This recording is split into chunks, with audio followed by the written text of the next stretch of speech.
Hello and welcome. My name is Don Putkela. And I'm Angela Putkela. And this is the Welcome to Livingston podcast, where we invite local businesses in to find out a little bit more about them and everything that they're up to in the community. Yeah, absolutely. We love Livingston County. We've been here for 20 years ourselves. And this podcast has been brought to you by our real estate business, the Putkela Group, real estate professionals. And so from time to time, we do try to throw in a little bit of real estate. Yeah, and this one's a little bit more real estate-y. So we wanted to welcome Zach Bux. He is with First American Title. How are you doing today? Hey, not too bad. Thank you both so much, Don and Angela, for having me here. I appreciate it. And hopefully I can give somebody some information today that will be beneficial for them. Yeah, it seems like, as we work with our clients, title insurance is something that's kind of a little foreign to people. They're they've heard of it, but they don't know what it is. Yeah, they understand it's important, and that's about it. Yeah. What's your role there? So I'm the sales rep, account executive for First American Title here in Brighton. So I handle Livingston County, some of Washtenaw County. I am coming up to my 20th year in the industry. Congratulations. Thank you so much. I appreciate it. I've accumulated a lot of useless knowledge up to that point, but I've also accumulated some very beneficial knowledge. And I mean, I guess if we're going to talk about title insurance, God, you're right. Nobody knows what it is. It's one of those things where, we'll have people call into the office on the daily trying to, tell us, they got where to take their title and their title for their vehicles, and it's not like that. Right. And title insurance is exactly what it says. It is an insurance, right? It's something that in our industry is absolutely essential. Because it protects against whatever happened to the property prior to your ownership. All right.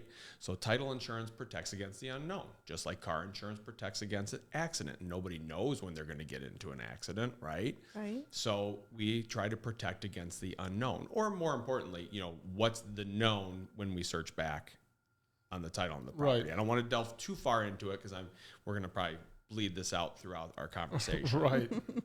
Great. No, but I know that it's, when we talk to our clients and I explain title insurance, I say, they do all the closing paperwork and such.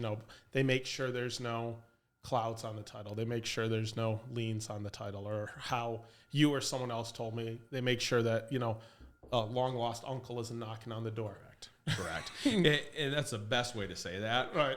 So what we do is we do a standard 30 to 40 year search on public records. When you are entering into a purchase agreement with the seller, that seller is paying for that title insurance policy, that nobody else is going to have a claim against this property you're buying, right? You're buying it, you're happy. You don't want somebody coming up, knocking and saying, hey, guess what?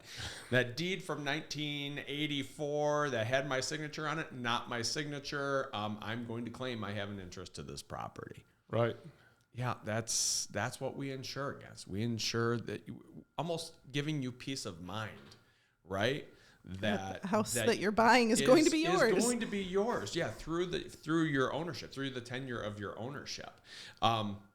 It's not a sexy industry. Yeah. Right? It's boring. Right. Nobody, like I said, nobody knows what we're doing.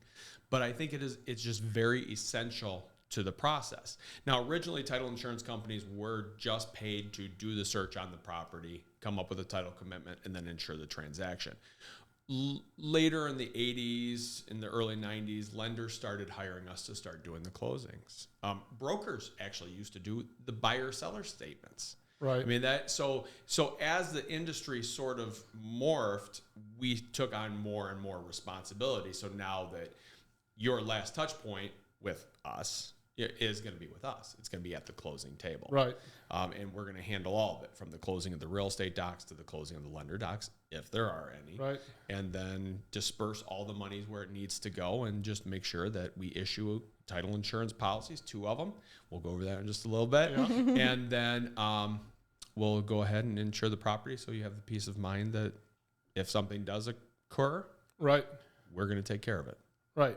What I found interesting when I got into it is, like, you said 1984, but you guys are searching back that entire chain of title. So that's not all computerized. Sometimes you're going in and into the vault, basically. In Livingston County, especially, you know, when you get into there's a Wayne lot of, and Oakland County, you got a lot of plotted subs. You know, they're already established, and there's really low risk on anything being like Livingston County. Half We of love it's it still here. farmland. We Right, do love it here. yeah. We do love it here. But some of these properties have been in families for generations. So yeah, we do have to go sometimes. The standard on is 30 to 40 years. Right. Is how far back we go. Yeah. And usually a lot of transactions will happen in between those 30, 40 years. But a lot of times they won't. You know, so we'll have to send people down to Livingston County, go do a search. I've actually done some of those searches just to kind of get an idea. I've got these humongous books, you know, that are sitting there, and then handwritten, and not always so well handwritten, or clearly handwritten, just library pages and what the documents read, and it's just it's kind of fun, but it's also kind of tedious as well. You know, It was a field trip they had to take the kids down. My kids would not want to go with that. They'd be scratching and clawing to stay at home. No, I always found that interesting because people don't understand that, like, when they're looking at the legal description, it can actually say, you know, 400 feet out to the tree, and the tree has been gone since, you know, 1927. That's right. That's right. And you could, it's even changed over those years too, because back when they first platted Livingston County, they were using chains and rods, you know, or chains and links. Well, now we do more feet and degrees, and so now if you go back super far, it's awesome to kind of look to see how they talk about the chains and those kinds, but then it becomes a little difficult when you try to do a conversion to today's standard, right? So yeah, I mean, it's the legal descriptions themselves are sometimes you'll have one that you know, Aunt Betty did, handwritten on a deed, and messed up a couple things, and the tax assessor has this legal description. The point is we have to really research that and make sure it's right. Right. So the piece of property that you're buying is what you think you're buying. Right. So I've certainly heard stories of, you know, where someone thought they were getting 10 acres when really, especially you could see based on the, you know, property description is only 2 acres. Right. So by completely understanding but what that's they're why what you guys do, even though, like you said, it's not sexy, it's so important though. Yeah. I mean, so I guess the next question is, there's different levels of title insurance someone can get, right? So if they're coming in and either they have a realtor or they're doing even a refinance or between family members, what are those levels that people are looking at in terms of, you know, with restrictions, without restrictions? Well, so standard with exceptions.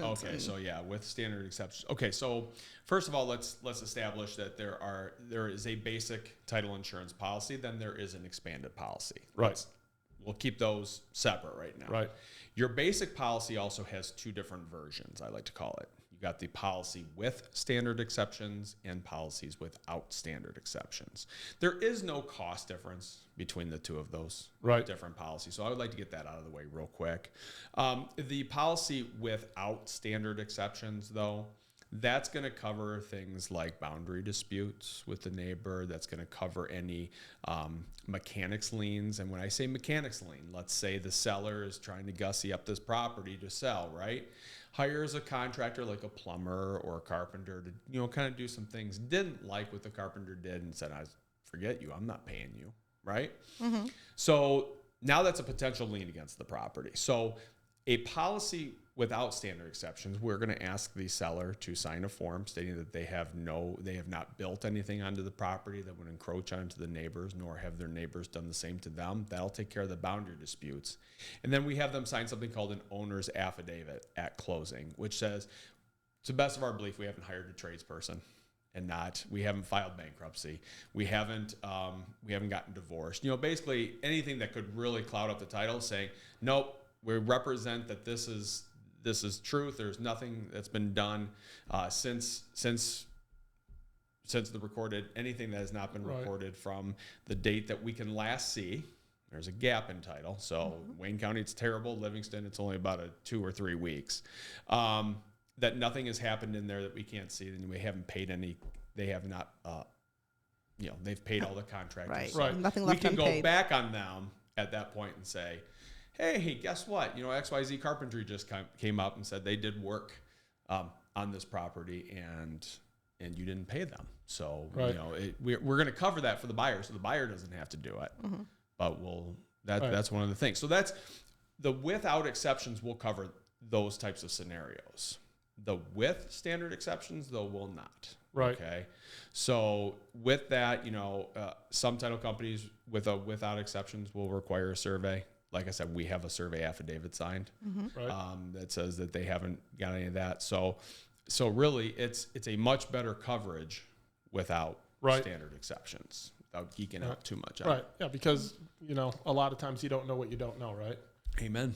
Amen. And I've seen all the don't knows come up in my life. And then, so I mean, really, did I do an okay job explaining the No, I without think you really and with did. standard I think so. exceptions? Especially for the same price, you're getting better coverage, right? So you're getting a little bit better Okay. coverage. And the seller's paying for that too.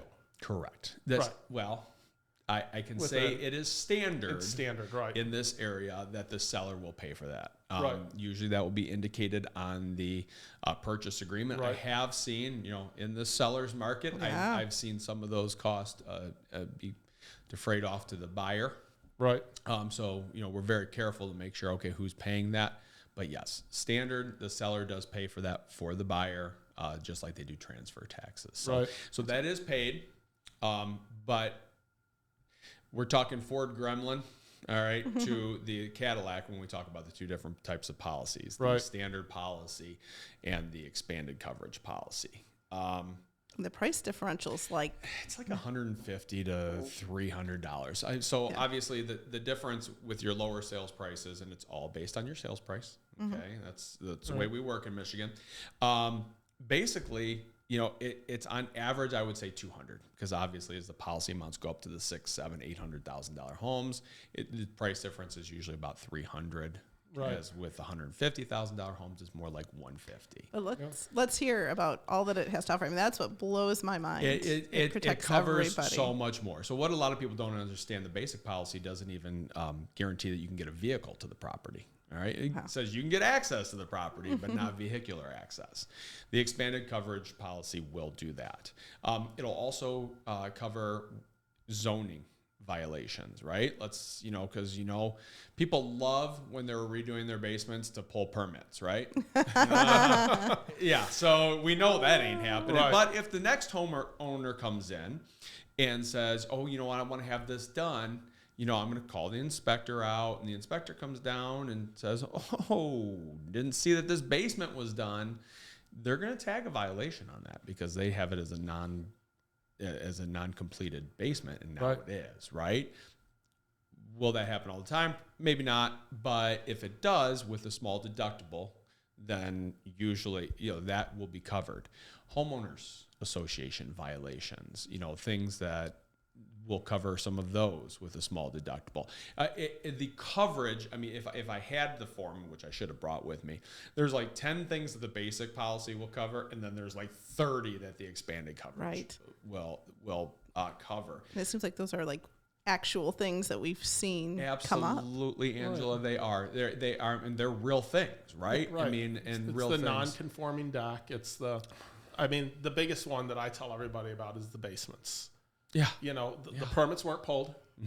God forbid the township comes in and says that doesn't meet code. We're violating you, and it all has to be ripped out. So I'm supposed to pay that? No. Yeah. Well, I mean, right, exactly, and they're should not have to pay it, which is why I really push that better product. I'm always going to push a better product anyway, because the other one's inferior. But so much better coverage, right? So much. And even because as a buyer, you have no control over what the people before you did. Did they pull a permit or didn't they? Sure. And even in terms of a lot of times these homes are changing hands so many times that the guy who's selling it might be very buttoned up and pull all of his permits, but he doesn't know about the guy in front of him. That's right. Absolutely. You hope it gets flushed out by that point in time by the municipality, but it won't always. And you don't want to be on the hook for that. And you don't want your client to be on the hook for that. So Exactly. we push that. One of the lesser known things, and I kind of want to let people know this, is what I have seen is if the sellers, because obviously we're very much still in a seller's market, right? The seller doesn't even want to pay that extra $150. then the buyer can actually choose to pay for that and for the difference between the two.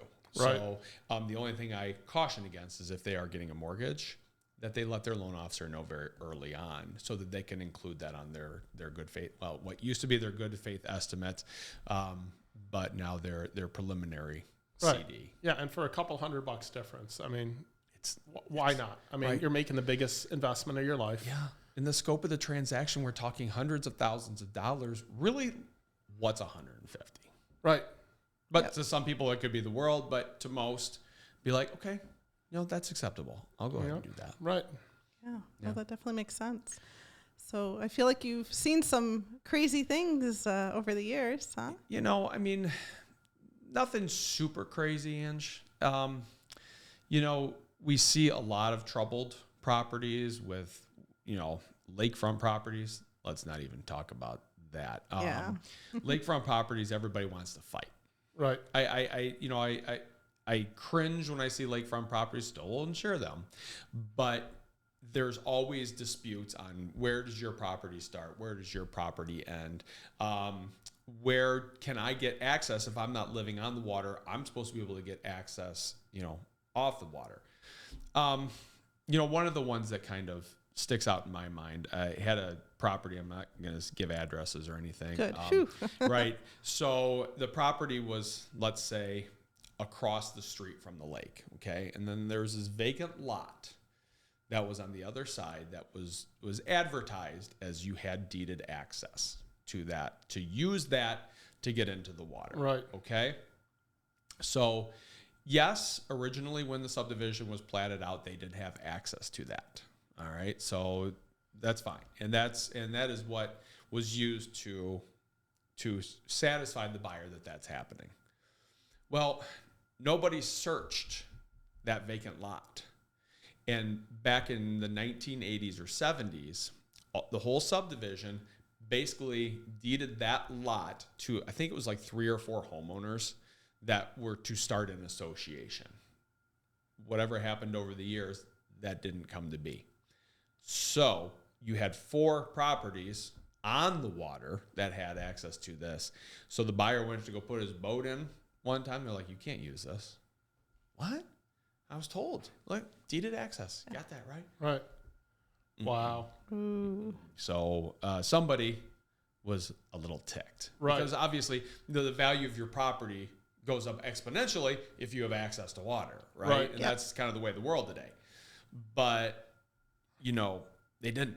And that property was probably not worth as much. Right. So, well, it's, and that's important as you're buying a new house, or deeding it over to someone to figure those things out. One thing I was going to mention, because it actually came up a couple weeks ago with someone I was talking to, we don't have dower rights in Michigan anymore. Correct. But I was talking to an older couple, and the wife was like, well, what do you mean I don't have to go to closing? What do you mean I don't? Because she actually understood it. Yeah. And nowadays when you're talking to people, it was so interesting when I got into the business, because I've been in it 8 years. So for the first 4 years, the wife always had to come. And if the wife didn't sign off, didn't happen. It didn't happen. It didn't happen.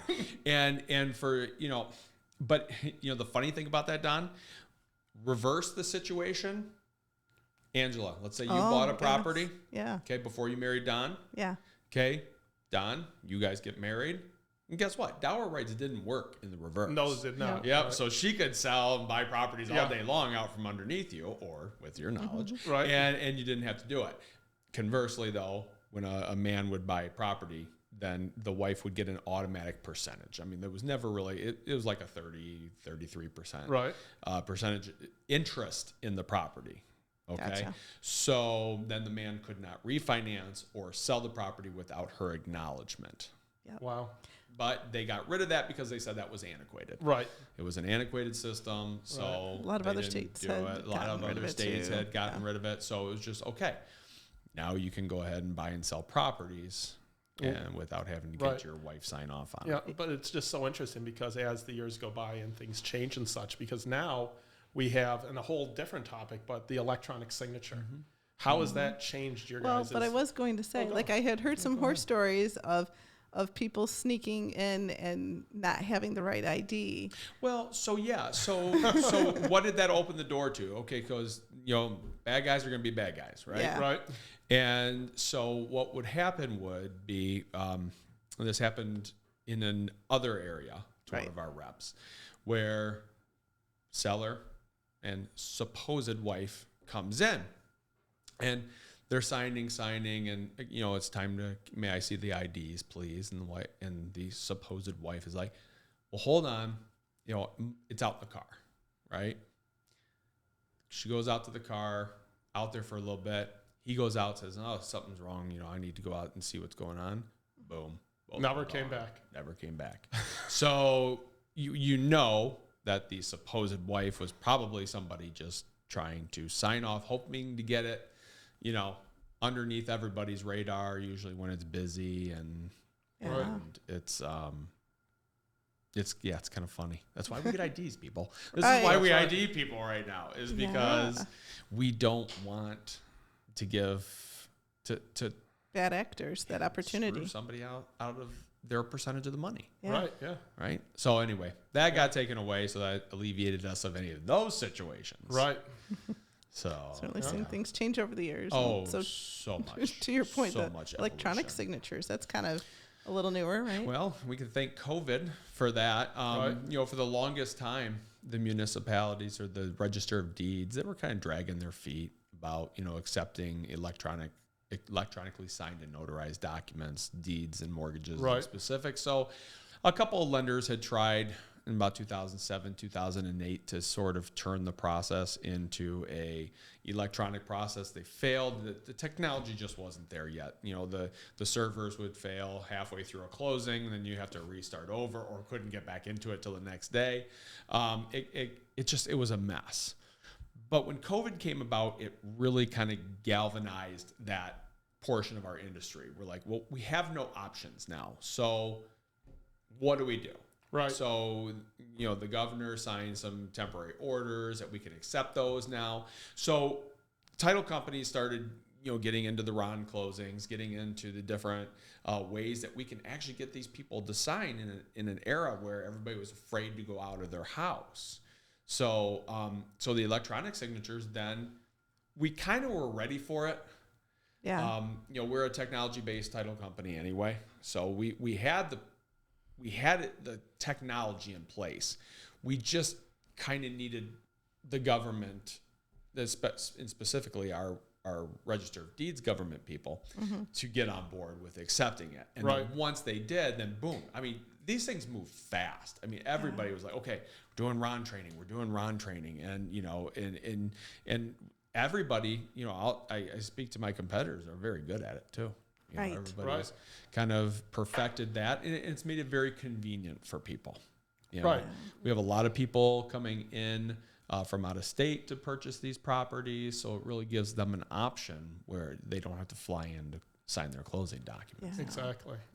And in our industry, so much of our signatures are electronically anyway. So they were spending the entire transaction doing electronically, and then got to close, and it's like, well, we were now so it's far behind you guys. And it's like, oh, okay, so we are the paper guys. Sorry. Well, we're the paper guys sometimes too. Does So that help? Right, Yeah, exactly. for sure. Exactly. But the convenience aspect of it was really not there, until these things were COVID put in hit. Right. Well, I will say the convenience aspect. You guys at First American are amazing with the convenience. Awesome. I mean, yeah. one of the biggest, like when we're sitting down with our buyers or sellers and we talk about First American, we say, we had a client who was on vacation in Panama Beach, and they got off the beach, walked into a First American office, signed their paperwork, and walked back to the beach. Yeah. So they sold their house while they were on vacation. Yeah. So simple. And with all of that, I mean, with the portal and everything else, I mean, you guys do an amazing job. Well, like I said, we're technology based, and thank you so much for that. we try. The product is the same that everybody gives. It's the level of service that you can give that really kind of differentiates you from your competition. And we're huge, right? You know, a lot of people will kind of work that against us as, you know, a big company. Well, there's a lot of advantages to us. I mean, size is strength, right? Right. Yeah. So we have offices all over the 50, well, some states are attorney states, but in most states that allow us to be, we have direct offices there. But we also wanted to come up with different kind of solutions for your clients that even if you can't get to an office, we'll send somebody there. You know, we've got a vast notary network because we have offices in all these states that we can go to people's work. We can go to their homes. You know, we can make it convenient for them. And then the portal. Right. You know, that portal in itself is pretty good for cash deals because if nothing needs to be notarized, they can just sign the documents through that portal now. It's called the transactions portal for anybody that cares. So what we try to do is just be convenient as possible. We see the writing on the wall. You know, when I first started in 2002, you had everybody at the table. You know, sometimes the lenders would be still doing their own closings. Standard Federal, where I actually came from, was still doing their own closings. And you've seen it. Then you saw the advent of two title companies in the closing room. And then now we start doing separate closings, and now we're doing separate closings, but in separate states and sometimes separate countries. And you know, it's just always transforming. And we need to be ahead of the curve so we can accommodate these people.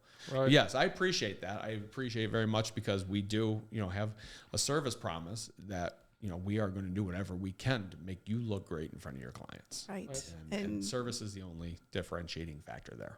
We're happy to be a testament to say that you guys succeed at that. Thank you so much. One of the things that I like best, and again, we bring this up on our appointments with our clients too, is that we don't believe in surprises, and neither does our title company. So there's never, you know, as I got into real estate and we weren't using you guys, you know, I've seen plenty of other, you know, title companies, and there would be surprises at the closing table, and there's nothing more wrought with anxiety that someone's about to sign for something, and there's, you know, a little snag in the way. And I can't remember ever once that we had an issue like that with you guys, that everything, if something does come up, you know, we're notified and there's enough time ahead of time to get it all sorted out. Again, size is strength. We have the technology and our senior leadership about probably 4 or 5 years ago started developing these processes, you know, within and we're constantly evolving to a point where when a title commitment comes out from our production team, then one of our account coordinators, who I have some of the best in my office,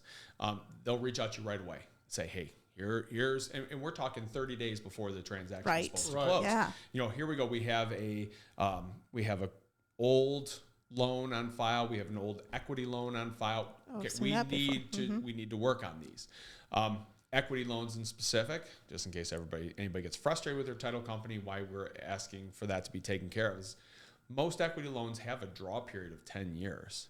So if a prior owner had paid it down to zero, but it was not discharged, they can still go to their bank and write a check off that account and it can still be advanced. Wow. How crazy would that be for somebody like, oh, sweet, now I owe their equity line money? Yeah.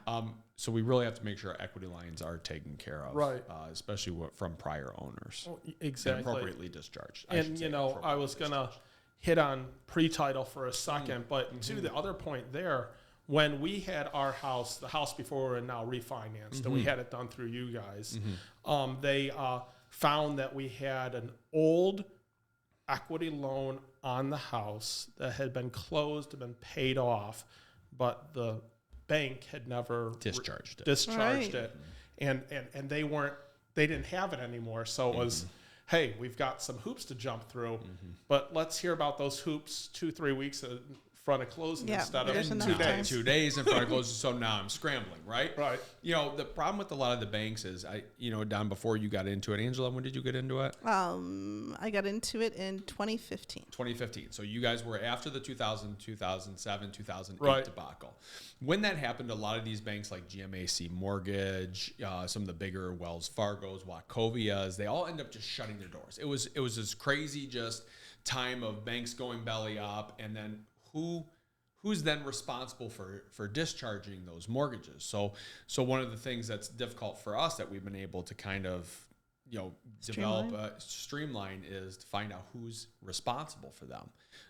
The GMAC's one went to a company called Aquin, and then Aquin said, nope, we're not doing this anymore. And then it went to MERS, who's an electronic organization. Every once in a while they'll do one of those, but a lot of these banks don't exist anymore. And because there's so many of them that had closed, it really becomes problematic. But everything with enough time can be handled, which is why we believe in proactive communication. Let's start working on this now. Right. Because I don't want to start working on it 2 days before. Because everybody stresses. Yeah. My office is stressed out. Your office is stressed out. Your seller's stressed out. Because now through you have feelings in the real estate transactions, issues come up. I think a lot of people are very Pollyanna and sometimes think that everything goes really smoothly, but there's certainly a lot of issues. And so the more time you have and the best partners you have to make sure that things happen, because they can take weeks to and that's why it's important for your agent, whoever your agent is out there, to actually read the commitment, because you guys do a lot of work to give that commitment. And if that email isn't opened up and they don't read it, you lose that time as well. I will say to all the real estate agents listening to this, please reach out to whoever your title company is. And if you don't know how to read a title commitment, then ask to be taught how to read a title commitment. It's actually really easy. It is. And really you're only putting your focus on a couple of different areas. Right. And so I go right just to reach out to yourself. I go right to B2, and then I work my Right, way the out exception from there. page. But that's you want to look at the requirements and you want to look at the exceptions. But I start here. You start there. Good place to start. Yep. Not going to lie. That's why it's so important to have somebody representing you that knows what they're doing. Absolutely. Absolutely. And having that resource that, okay, hey, Zach, got a question on this. I'm not sure how to handle it. How would you handle it? And then I will answer. If I don't have the answer, I will find somebody that will and get back to you right away, so that we can make sure that it gets taken care of. Yep. So I was going to jump to another subject. Yes, please do. I wanted to jump to wires first. Yes. Okay. Because wire fraud. we had at the beginning when I started, like everyone was like, you need to do the wire, you have to do the wire, and now we've kind of flipped on that. We have flipped on that, but we're doing everything we can to safeguard our industry. I'm gonna talk about our industry has done everything we can to safeguard wires right now, with the advantage of with the transactions portal that we have, where we have a direct communication with the seller. Okay, that does not have to involve you. The problem really became about is everybody likes to use the free Gmail accounts, the free Yahoo accounts, right? If those even exist anymore. I think they're Ymail or something now. So everybody likes to use the free accounts. Buyers, sellers, agents, they don't have their own, they're small to mid-sized companies. In fact, I just had a class on this the other day. And so people can actually watch what's happening. They can somehow get into your email, and now I can watch what's happening. And when they find somebody's email, they hack into somebody's email that's in a real estate transaction, bingo, it's like gold, right? Yeah. Right. So now they can watch, okay, I know the closing date's coming up on June 15th. All right. And usually the day before closing, when things are at the most hectic, right? Trying to get lender documents together, real estate documents together. Everything's moving. People are scheduling walkthroughs. All that's happening. Right. Oh, hey. And they're really good with masking their emails and making them look like they are from who they are. Sorry, wires changed. Wire instructions have changed. Send your wire here. Or something by reporting to be done saying, hey, seller wants their wire transfer sent here. Well, that's not going to work anymore. I mean, it will to some people. I mean, people have obviously slipped up. There have been millions of dollars in losses to those types of situations. I mean, to be human is to err, right? Right. So, but we really have put a lot of processes into place to keep that from happening. So, for instance, seller proceeds, right? They need to come to my closing table and they need to fill out my form in front of me or one of my closers. Okay, only then I'm seeing them verifying that those wire instructions are good. Then I'll wire it out. Right. But I'm not going to do it based on an email. I'm sorry, I'm not going to. If we get an email from another title company, one of the things that we have to do before we can even send out the wire is verify who did we verify that with? How did we search that title company? Let's say I'm sending it to let's say I'm selling it to Fidelity, right? So now I have to Google Fidelity, even though I've got all the closer's information right here. Got to Google them, find their main line, call, can I speak to this person, and then document all of that. So we're not afraid of them. So it's not terrible. It's a little riskier. To alleviate some of the buyers' apprehensions with wires, we eliminated the cap on how much you can bring to us for a cashier's check. Cashier's checks are cheaper than wires. Your bank will charge you usually around $30 to $35 to even originate a wire. I think cashier's checks are up to $8, $9, $10. It used to be $2.50 when I worked at the bank. Yeah. But some places, depending on your relationship with the bank, will even waive that fee. Safer, you're bringing a check. You don't have to worry about wiring your funds anywhere. Right. Yeah. But if you don't have to get the money immediately, you can wait the 2 days, because sometimes those cashier's checks, if you're getting a check from you guys, it clears quicker than the wire gets in anyway. But it's still, it's still something you want to be cognizant of, because in I think it was even April, we had already exceeded the amount of attempts to commit wire fraud against our company, against people involved in transactions, than we did all of 2021. So they're preying on people not looking, trusting the email signature, not looking at the email address. There's a lot of things you can do. Just breathe, take a second. And if your agent calls you and says, or emails you, you use a trusted phone number and call that agent. Be like, did you just email me this? Right. Calling, nothing can replace a human conversation. Absolutely. Call. Don't text. Call that person and say, did you send this to me? Right. And we tell our clients, we have no access to wiring information. We're not going to ask you about wiring information. We're not going to, you set up those safeguards at the beginning. The expectations. Right? Expectations. And it's interesting. You have a quickie little funny story of what happened to us. Don always was very, get the check. And I was like, well, if someone wants a wire, what's the big deal? And so we had a client, and I think he couldn't make the closing, and I was like, all right, you know. So they asked for a wire, and nothing to do with fraud, but it was very much a learning experience.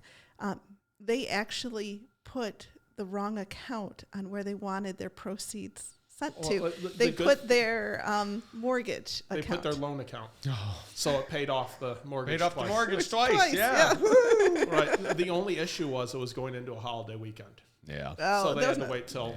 It took about a week, but in terms of initially and over the holiday weekend, where we didn't necessarily know where the money was, just that it hadn't arrived, was very sobering in realizing that if your personally actually writes the wrong digit and their proceeds go into someone else's account, they don't have to give it back necessarily. They have to be extra careful. Yes. When we enter in those numbers into our computer system, I have to enter it in twice, and they have to match. Right. And then it goes from me to a wire approver, who then looks at all that information and double verifies again before it can even get to that next level. Right. But yes, how do you protect against that, right? I mean, you are expecting that your client's going to have the correct information, so luckily it did pay off there. I do actually remember that scenario. Right. Yeah, that was sort of we had frantic phone calls. Thanks for reminding me of that one, Angela. But yeah, it was one of those. You're like that it worked out. You're on pins and needles for a whole weekend. Yeah, and you're like, oh crap, where did that money go? What account number did I put on there? Will I be able to get it back from the bank? So, and they themselves put that on, not first-time home seller, and we do talk about first-time home sellers that didn't understand that they thought that they had to put on where to pay the mortgage, but really that was the proceeds. Right. So and just make sure if your clients want the wire, just say double, triple, quadruple check the account information. That's why I always say check. Please bring maybe even a copy of the wire instructions from your bank. One of the things I can tell agents out there right now is the ABA routing number, the bank identifier number, is not always the same for wires that it is for ACHs. So you can have that number on your check, but your big box banks like your Bank of Americas, your PNCs, your Chases, they have a separate routing number just for wire transfers. Right. Okay. Just have them do their due diligence, do some research, contact their bank just to make sure everything's right. Please do not Google it. Right. But it's, if done right and if done with a clear, calm mind, there should be no problems with wires. So I don't want to scare people from getting wires because it does give you immediate availability of the funds, whereas some banks may hold checks for a time period of up to 5 to 10 days. Right. That's a fair point too. But 99 times out of 100, everything works out good. Correct. You know, there's human error, but it is what it is. Human right? error, and I'm talking about countrywide. Right. You know, we haven't had anything happen to us. Right. So. Well, that's the thing that's good about having, you know, you guys are national, but you're local as well. So we know as agents that, you know, we're always dealing with the same people, and that we have not only your work numbers but cell numbers, because I'm assuming that when your phone rings, it's always more often than not it's stress from the clients. Right. And it usually is, right? But we like to say 24/7, right? I work when you work. Right. And it's one of those things where, and most of the people in our industry run by that same mantra that, okay, we're working when you're working, you guys are working at nights, and you guys are working on weekends. Very rarely are you showing houses or doing anything while your clients are at work. It doesn't happen. So your questions are going to be at different aspects of the day. So that's part of that service, right? Right. That service promise that, okay, I'll be here available for you if you ever have a question at any point in time. Right. So you do get to know the same staff. You do get to know the same people, because that's very important to us that you have that relationship with our staff, not just me. Yeah, that trust. With Maggie, with Cheryl, with Brenda, with Angie and Amanda and Mark, and and we love them all. They're all fantastic.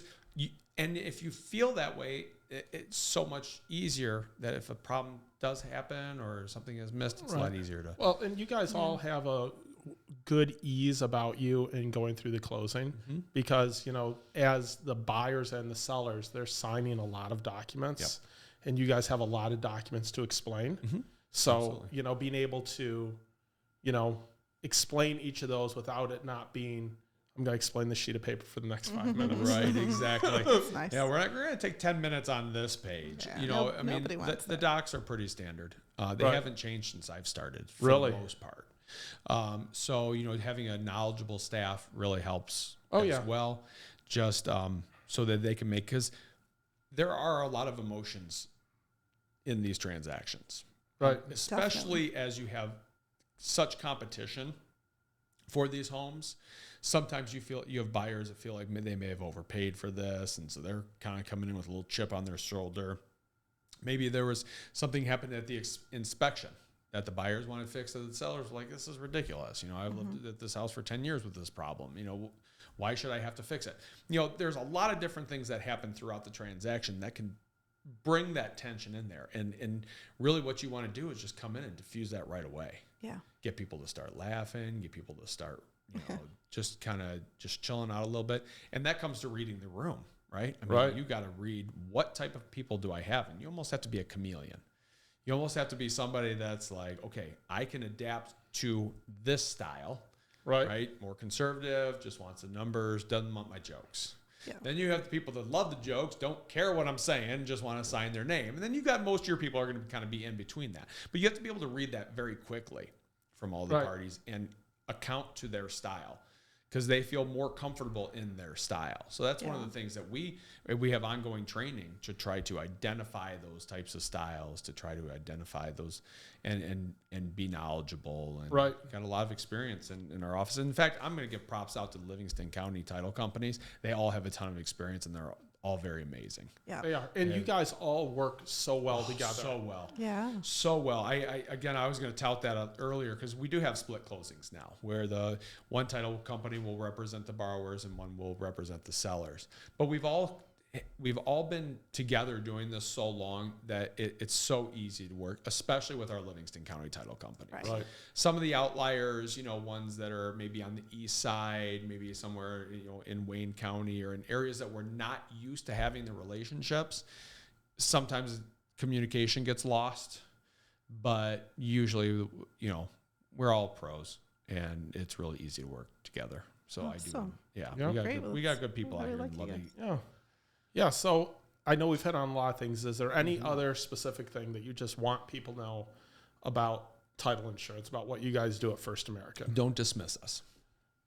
That's very good advice. Don't dismiss that this is we are just a glorified closers to come to the transaction and close everybody.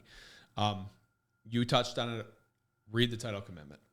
If you don't know how to read the title commitment, then learn how to read it. Reach out to your sales rep. Okay.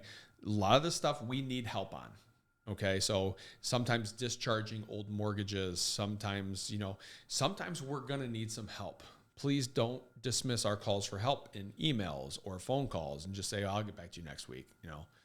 The sooner we handle these problems, it's so important. And it is time sensitive, because guess what? You'll be blaming us if you don't respond to us 2 days before closing. We're scrambling to try to get it done.